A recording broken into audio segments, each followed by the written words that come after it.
Assalamualaikum warahmatullahi wabarakatuh. Perkenalkan, nama saya Nur Sofiati SSI MSc. Saya merupakan dosen program studi S1 Matematika Universitas Nahdlatul Ulama Purwokerto.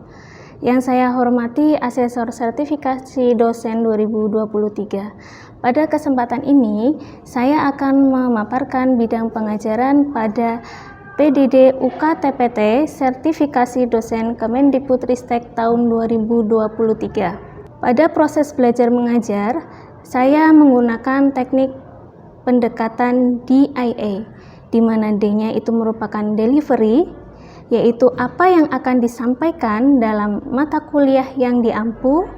I adalah interaction, yaitu bagaimana menjalin interaksi dalam proses belajar mengajar kepada mahasiswa.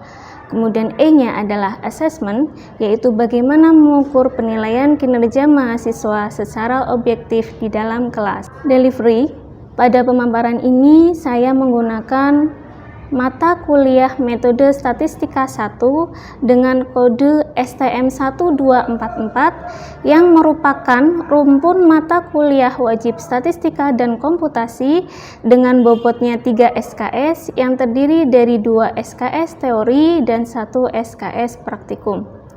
Mata kuliah ini diajarkan pada semester 2 pada program studi S1 Matematika UNU Purwokerto. Untuk deskripsi mata kuliahnya, metode statistika 1 adalah disiplin ilmu yang merupakan bagian dari ilmu statistika matematika. Mata kuliah ini wajib pada program studi S1 Matematika Universitas Nahdlatul Ulama Purwokerto dan diberikan pada semester kedua sebagai dasar untuk mempelajari mata kuliah lain yang menggunakan statistika sebagai dasarnya. Dalam mata kuliah ini dibahas tentang statistika deskriptif, ukuran pemusatan data, distribusi frekuensi, pengantar probabilitas, distribusi variabel random diskrit, distribusi variabel random, korelasi dan regresi sederhana. Di samping itu, sebagai pendukung dibahas juga aplikasi penggunaan software SPSS dan juga software R. Untuk capaian pembelajaran lulusan, yaitu ada 4 CPL Prodi yang dibebankan pada mata kuliah. Yang pertama, menerapkan pemikiran logis, kritis, sistematis, dan inovatif dalam konteks pengembangan iptek yang memperhatikan dan menerapkan nilai matematis yang sesuai dengan bidangnya. Kemudian yang kedua, mengambil keputusan secara tepat dalam konteks penyelesaian masalah di bidang keahliannya berdasarkan hasil analisis informasi dan data. Yang ketiga, mempunyai kemampuan melakukan eksplorasi, abstraksi, dan generalisasi, serta analisis terhadap suatu permasalahan yang bersifat general melalui pendekatan matematis secara keilmuan. Yang keempat, menguasai konsep dasar dari bidang matematika statistika yang terkait dengan permasalahan di masyarakat. Capaian pembelajaran mata kuliah, yang pertama, mengidentifikasi statistika deskriptif, statistika dan ukuran pemusatan data. Yang kedua, terampil menghitung distribusi frekuensi dan probabilitas. Yang ketiga, terampil mengidentifikasi dan menjelaskan distribusi variabel random diskrit, dan variabel kontinu. Yang keempat, terampil menganalisis korelasi dan regresi. Untuk topik perkuliahan, pada mata kuliah metode statistika 1 ada 7, yaitu yang pertama, statistika deskriptif, yang kedua, ukuran statistika, yang ketiga, distribusi frekuensi, yang keempat, probabilitas, kelima, distribusi variabel random diskrit, yang keenam, distribusi variabel random kontinu, dan yang ketujuh, korelasi dan regresi sederhana. Untuk sumber pustaka yang digunakan dalam mata kuliah metode statistika 1 ada 2, yaitu sumber pustaka utama dan sumber pustaka pendukung.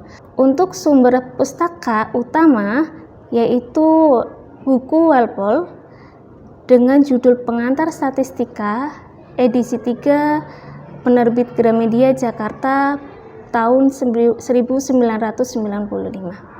Kemudian untuk sumber pustaka pendukungnya ada 3. Yang pertama ada penulis dari Moore, kemudian Budiono, dan yang ketiga Supranto. Kemudian untuk interaction pada sistem pembelajaran untuk mata kuliah metode statistika 1 dilakukan dengan blended learning, yaitu yang pertama luring dengan pertemuan tatap muka atau PTM, kemudian yang kedua daring dengan menggunakan Google Meet. Selanjutnya tata tertib untuk mahasiswa. Tata tertibnya yang pertama memakai pakaian yang sopan dan rapi selama perkuliahan baik luring maupun daring. Yang kedua, mahasiswa wajib open cam ketika perkuliahan daring. Yang ketiga, mahasiswa terlambat maksimal 15 menit setelah perkuliahan dimulai. Yang keempat, menjaga kesopanan dalam komunikasi dengan dosen maupun mahasiswa yang lain. Yang terakhir yaitu assessment. Untuk tugas-tugas yang diberikan kepada mahasiswa, di sini ada tugas mandiri dan juga tugas kelompok. Untuk tugas mandiri biasanya diberikan setiap pokok bahasan yang diberikan. Untuk komponen penilaian, ada 2 komponen utama pada mata kuliah metode statistika 1. Yang pertama yaitu nilai evaluasi belajar yang terdiri dari 3 komponen, yaitu UTS, UAS, dan kuis.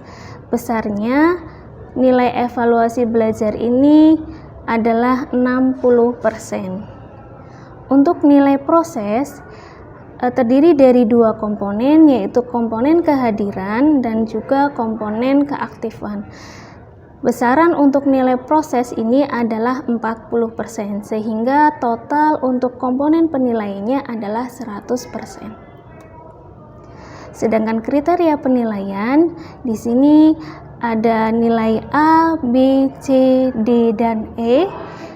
Untuk nilai A yaitu nilai yang berada pada range lebih dari sama dengan 80. Kemudian nilai B terletak pada range 70 sampai 75, kemudian nilai C itu berada pada range 60 sampai 79, kemudian nilai D adalah range 50 sampai 59, kemudian nilai E berada pada range kurang dari sama dengan 49. Demikian yang dapat saya sampaikan. Setelah ini akan ada video cuplikan micro teaching bersama mahasiswa di kelas. Oke, buka dulu ya. Oke, assalamualaikum warahmatullahi wabarakatuh. Waalaikumsalam warahmatullahi wabarakatuh. Bagaimana kabarnya? Alhamdulillah. Alhamdulillah sehat. Oke, kita berjumpa lagi pada mata kuliah metode statistika 1. Oke, kita melanjutkan untuk materi kuliahnya. Kemarin kita sudah mengenal jenis-jenis data dan hari ini kita melanjutkan untuk distribusi frekuensi. Oke, sebelum memasuki materi alangkah baiknya kita mulai dengan membaca basmalah bersama-sama.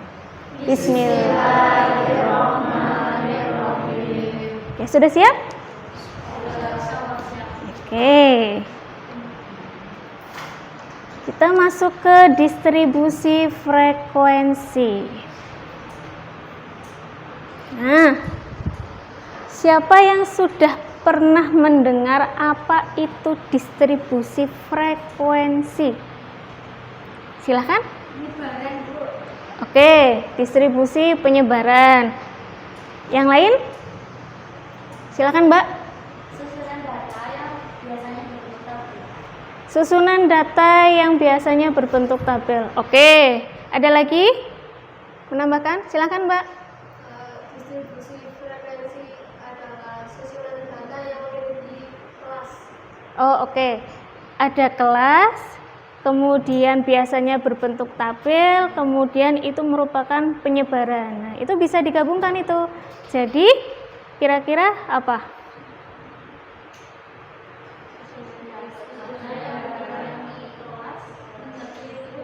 Susunan data yang berbentuk tabel dan memiliki kelas-kelas. Ya, kira-kira seperti itu. Oke. Nah, untuk capaian pembelajarannya pada materi ini adalah mahasiswa mampu memformulasikan dan menganalisa masalah sehari-hari dengan menggunakan metode statistika secara analisis dan komputasi. Jadi tidak hanya secara manual ya, menggambar grafik atau menghitung rumus, tapi sebisa mungkin kita bisa menggunakan aplikasi atau software. Biasanya software yang digunakan adalah R, kemudian SPSS, kemudian ada MATLAB, ada Minitab. Nah, itu merupakan aplikasi komputer yang bisa digunakan untuk menghitung atau menganalisis data. Kemudian kemampuan akhir yang diharapkan, mahasiswa mampu menyusun dan menyajikan data dalam bentuk tabel, distribusi, dan grafik dengan tepat. Oke. Nah, ini distribusi frekuensinya. Tadi sudah disebutkan oleh Mbak Niken, kemudian Mbak Isna sama Mbak Prima. Oke, tadi disebutkan distribusi itu penyebaran. Kemudian ada lagi tabel, disusun dalam bentuk tabel. Kemudian ada kelas-kelasnya. Betul, itu merupakan definisi dari distribusi frekuensi. Nah, kita lihat untuk definisi lengkapnya seperti ini. Nah, ini biasanya susunan data menurut kelas-kelas interval tertentu atau menurut kategori tertentu dalam sebuah daftar. Nah, biasanya daftar ini merupakan bisa urutan atau disajikan dalam bentuk tabel. Biasanya seperti itu. Kemudian ini adalah bagian-bagian dari distribusi frekuensi. Ada kelas-kelas seperti tadi yang disebutkan, kemudian ada batas kelas, kemudian ada tepi kelas, ya, kemudian ada titik tengah, ada interval kelas, kemudian ada panjang interval kelas, dan yang terakhir ada frekuensi kelas. Oke, kita lihat selanjutnya langkah-langkah untuk menyusun distribusi frekuensi. Yang pertama, mengurutkan data dari yang terbesar dari yang terkecil ke yang terbesar. Jadi biasanya data yang disajikan itu berupa data acak.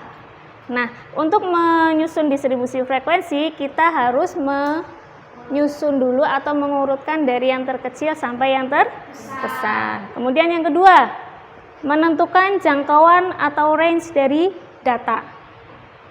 Ya, range itu apa sih? Range itu apa? Nah, selang, betul. Range itu selang. Kemudian yang ketiga, menentukan banyaknya kelas. Itu kita menggunakan rumus K sama dengan 1 plus 3,3 log N. Nah, ini biasanya hasilnya dibulatkan ke atas. Kemudian yang keempat, itu menentukan panjang interval kelas. Yang kelima, menentukan batas bawah kelas pertama. Ya, dan seterusnya, batas bawah kelas pertama, batas bawah kelas kedua, dan seterusnya. Dan yang keenam, menuliskan frekuensi secara melidi, biasanya disebut dengan turus, ya. Nah, pemungutan suara kayak gitu ya. Nah, itu biasanya menggunakan melidi atau secara turus. Tuh. Nah, supaya lebih paham, Ibu berikan contoh. Di sini ada data 50 harga saham, ya. 50 harga saham, ini datanya masih acak. Ada 176 sampai 172. Nah, ini masih acak, ada yang besar, ada yang kecil. Oke. Nah, di sini akan dibuat tabel distribusi frekuensi. Kita mulai mengikuti langkah yang Ibu sebutkan tadi. Nah, tentukan data terbesarnya. Data terbesarnya berapa di situ? 185. Kemudian data yang terkecil 165.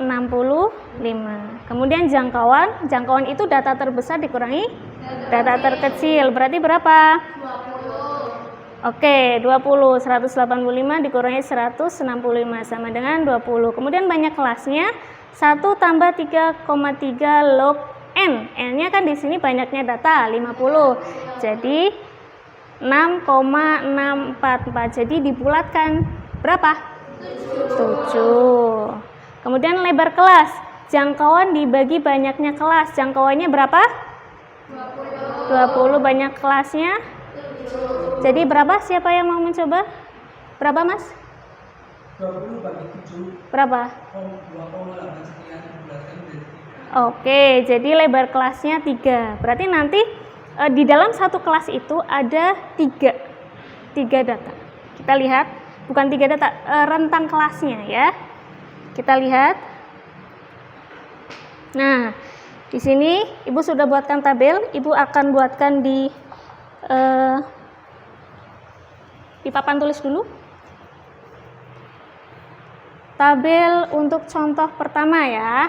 Ini tabel distribusi frekuensi. Yang pertama adalah kelas. Tadi kelasnya ada berapa? 7. Kelasnya ada 7. 1, 2, 3, 4, 5, 6, 7. Kemudian batas kelasnya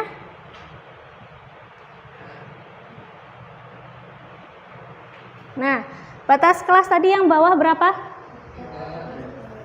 Yang bawah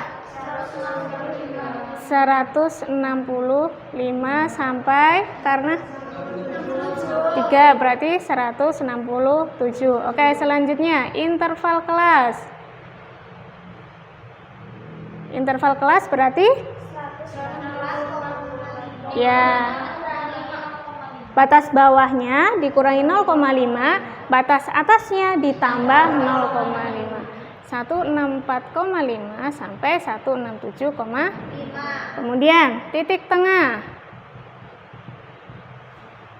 Titik tengah 166. Kemudian frekuensinya bisa dilihat frekuensinya ada berapa? 6. Kita lihat dulu untuk ada 6. Oke, silakan untuk yang batas kelas, silakan yang mau melanjutkan. Oh, oke, silakan, Mbak. Kan.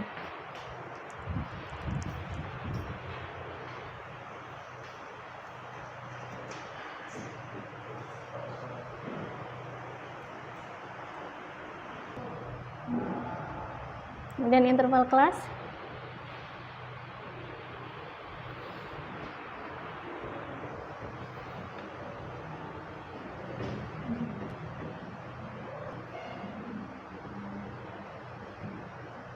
Oke.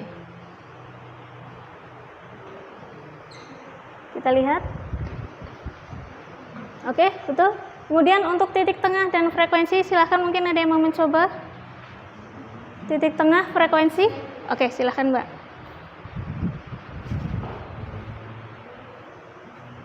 Titik tengah dan frekuensinya.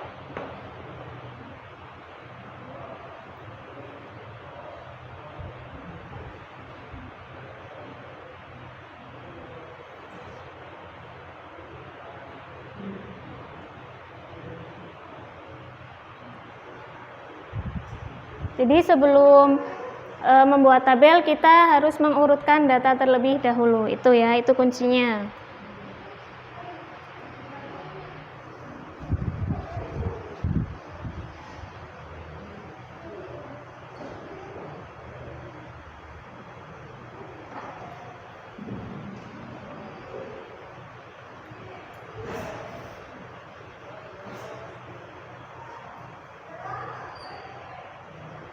Oke, jadi jumlahnya adalah frekuensinya jumlahnya berapa? Jumlahnya oke, jumlahnya 50. Jadi betul ya. Seperti itu. Ini untuk tabel distribusi frekuensi. Nah, ini jawabannya. Kita lihat di sini. Di sini yang batas kelas itu namanya yang bawah limit bawah kelas, kemudian yang atas itu limit atas kelas ya. Kemudian untuk yang interval kelas di sini ada tepi kelas bawah dan tepi kelas atas. Nah, di sini Ibu kasih contoh lagi. Contoh yang kedua, di sini diberikan data nilai ujian ya, ada 60 mahasiswa. Nah, dari data ini sudah berbentuk tabel distribusi frekuensi. Nah, dari tabel tersebut akan dibuat atau disajikan dalam bentuk histogram, poligon, dan diagram lingkaran. Oke, sudah pernah mendengar histogram, poligon, diagram lingkaran? Nah, jadi kalau penyajian datanya ya, pertemuan sebelumnya sudah, jadi histogram. Nah, histogram, poligon, dan diagram lingkaran itu merupakan representasi dari data. Jadi datanya supaya lebih enak dibaca, lebih menarik, itu biasanya disajikan dalam bentuk histogram, poligon, atau diagram lingkaran. Nah, di sini kita lihat di sini. Yang batang ini disebut dengan histogram, kemudian yang garis adalah poligon. Bedanya apa? Bedanya di sini kalau sumbu X-nya di histogram itu merupakan interval kelas ini. Ya, yang Ibu tunjuk. Kemudian yang sumbu Y itu merupakan frekuensi. Ini frekuensinya. Kemudian untuk poligon itu berbentuk garis, grafiknya berbentuk garis. Kemudian untuk sumbu X-nya merupakan titik tengah. Kemudian untuk sumbu Y-nya merupakan frekuensi interval kelas. Jadi dari tabel distribusi frekuensi kita akan lebih mudah dalam membuat histogram, poligon, dan juga diagram lingkaran. Gitu. Nah, kita lihat diagram lingkarannya. Nah, di sini. Tadi yang pertama, nah ini. Yang pertama frekuensinya ada 3. Kelas pertama frekuensinya ada 3. Totalnya ada 60. Berarti kelas yang pertama 3/60 dikali 360 derajat. Kenapa 360 derajat? Oke, satu lingkaran itu besarnya 360 derajat. Maka kelas pertama besarnya adalah 18 derajat. Dan seterusnya kita bisa hitung untuk kelas sampai kelas yang ke berapa ini? 7 ya. Sampai kelas yang ke-7 kita bisa tentukan besarnya juring pada diagram lingkaran. Oke, seperti itu. Oke, sampai diagram lingkaran dulu, apakah ada pertanyaan? Belum, paham ya? Oke, kalau sudah paham, ini Ibu ada latihan. Di sini latihannya ada harga saham 40 perusahaan. Nah, dari data itu diminta untuk membuat tabel distribusi frekuensi, dan yang kedua disajikan dalam bentuk histogram, poligon, dan diagram lingkaran. Oke, untuk latihan ini silakan didiskusikan dengan teman sebelahnya, dikerjakan, nanti dicoba untuk ditampilkan, dibahas bersama. Oke, silahkan. Ibu kasih waktu berapa menit? 20 menit? Cukup ya, 20 menit ya. Oke, sudah 20 menit. Silakan, ada yang mau mencoba untuk menjawab latihan satu ini? Silakan. Oh, oke, silakan Mas. Di sebelahnya saja.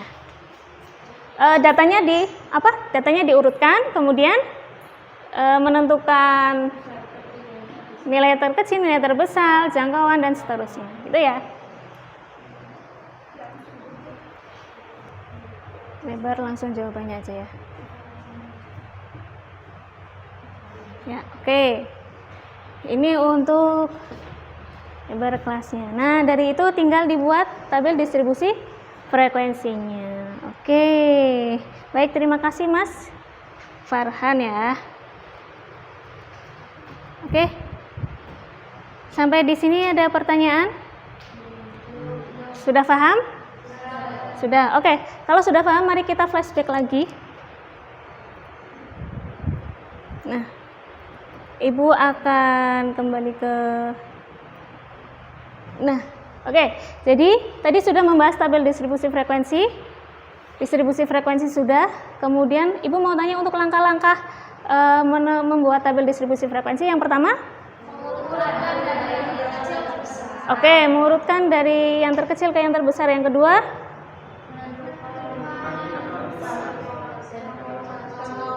Menentukan jangkauan. Yang ketiga? Banyaknya kelas. Yang keempat? Lebar kelas. Yang kelima? Membuat tabel. Tabelnya ada apa aja? Batas kelas? Oke, seperti itu. Kemudian untuk histogram dan poligon, histogram itu bentuknya apa? Berbentuk batang. Kemudian untuk poligon, diagram garis, dan untuk lingkaran itu berbentuk diagram lingkaran atau biasa disebut dengan diagram pie atau pie chart gitu ya. Oke, sampai di sini. Apakah ada pertanyaan? Belum ada. Oke. Karena tidak ada, sampai ketemu di pertemuan berikutnya. Mari kita tutup dengan membaca hamdalah bersama-sama. Alhamdulillahirabbil alamin. Kurang lebihnya mohon maaf. Wassalamualaikum warahmatullahi wabarakatuh. Waalaikumsalam warahmatullahi wabarakatuh. Demikian deskripsi singkat terkait pembelajaran mata kuliah Metode Statistika 1, Program Studi Matematika Universitas Nahdlatul Ulama Purwokerto. Semoga dapat memberikan gambaran mengenai kinerja pengajaran yang saya lakukan, khususnya pada mata kuliah Metode Statistika 1. Terima kasih. Wassalamualaikum warahmatullahi wabarakatuh.